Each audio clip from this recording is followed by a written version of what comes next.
హైదరాబాద్ లో మంత్రి పొంగులేటి నివాసంలో ఈడీ సోదాలు నిర్వహిస్తున్నది.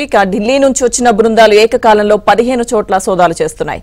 సిఆర్పీఎఫ్ పోలీసుల భద్రత మధ్య ఈ సోదాలు కొనసాగుతున్నాయి. గతంలో ఎన్నికల సమయంలో కూడా ఈడీ అధికారులు సోదాలు నిర్వహించారు.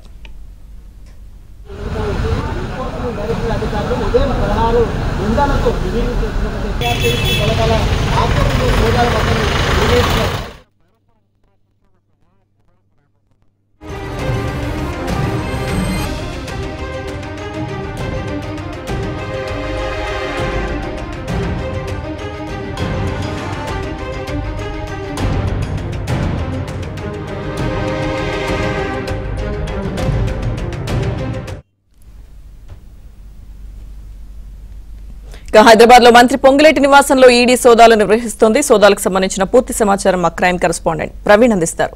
ప్రవీణ్, మంత్రి పొంగులేటి శ్రీనివాస్ ఇంటితో పాటు అతని కూతురిళ్లలో కూడా ప్రస్తుతం సోదాలు కొనసాగుతున్నాయి. ఉదయం నుంచి కూడా సిఆర్పీఎఫ్ బలగాల మధ్య ఈ ఈడీ అధికారుల యొక్క సోదాలు కూడా కంటిన్యూగా కొనసాగుతున్నటువంటి పరిస్థితి ఉంది. మొత్తం 15 ప్లేసెస్ లో రాష్ట్ర వ్యాప్తంగా ఈ సోదాలు కూడా కొనసాగుతున్నటువంటి పరిస్థితి కనపడుతుంది.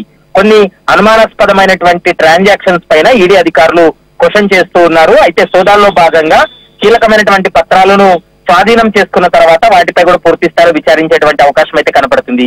దాదాపు 600 కోట్ల రూపాయల ట్రాన్సాక్షన్స్ కొంత అనుమానాస్పదంగా ఉన్నాయి. విదేశీ అకౌంట్లకు జమ చేశారనేటువంటి ఆరోపణలకు సంబంధించిన ప్రస్తుతం ఈ సోదాలు కంటిన్యూగా కొనసాగుతున్నటువంటి పరిస్థితి కనపడుతుంది.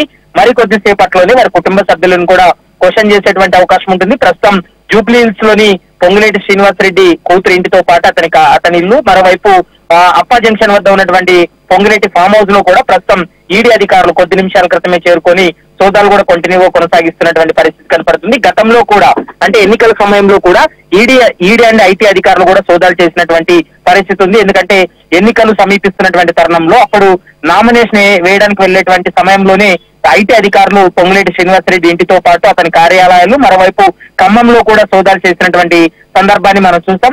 ఇప్పుడు ఐటీ అధికారులు ఇచ్చినటువంటి సమాచారంతో ఇప్పుడు మరోసారి ఈడీ అధికారులు రంగంలోకి దిగడం జరిగింది. అసలు 600 కోట్ల రూపాయల ట్రాన్సాక్షన్స్ కు సంబంధించి ఏవి అనుమానాస్పదంగా ఉన్నాయి, విదేశీ అకౌంట్లకు ఏవైనా జమ అన్న కోణంలో కూడా ఈడీ అధికారులు సోదాలు కూడా కొనసాగిస్తున్నటువంటి పరిస్థితి ఉంది. ఇంకా సోదాల్లో భాగంగా ఎంతవరకు సీజ్ అవుతుంది, ఎంతవరకు ప్రాపర్టీకి సంబంధించినటువంటి అంశాలపైన నిఘా పెడతారనేది మాత్రం చూడాల్సినటువంటి అవసరం ఉంది. ప్రస్తుతం 8 మంది అధికారులతోటి జూబ్లీ చెక్ పోస్ట్ లో ఉన్నటువంటి పొంగులేటి శ్రీనివాస్ రెడ్డి కూతురు ఇంట్లో అయితే మాత్రం సోదాలు కొనసాగుతున్నాయి. మరో 2 ప్రత్యేకమైనటువంటి టీము పొంగులేటి శ్రీనివాస్ రెడ్డి ఇల్లు ఏదైతే అప్పా జంక్షన్ వద్ద ఉందో ఫామ్ హౌస్ అక్కడ కూడా ఇప్పటికే చేరుకొని పూర్తి స్థాయిలో కూడా సోదాలు కొనసాగిస్తున్నటువంటి పరిస్థితి కనపడుతుంది. ప్రస్తుతం పొంగులేటి అందుబాటులో లేకపోవడంతో తను సోదాలు కొనసాగిస్తున్నటువంటి క్రమంలో తాను కూడా ఉండాలంటూ కూడా ఈడీ అధికారులు ఇప్పటికే సమాచారం అందించినట్లు మనకు సమాచారం అందుతుంది. కాబట్టి మరి చూడాలి పొంగులేటి శ్రీనివాస్ రెడ్డి ఈడీ సోదాలకు సంబంధించి ఎలాంటి క్లారిటీ ఇవ్వబోతారనేది మాత్రం చూడాలి. మరి కొద్దిసేపట్లోనే ఈ అంశాలన్నిటికి సంబంధించి కూడా క్లారిటీ వచ్చే అవకాశం అయితే కనపడుతుంది. Right, thank you Praveen.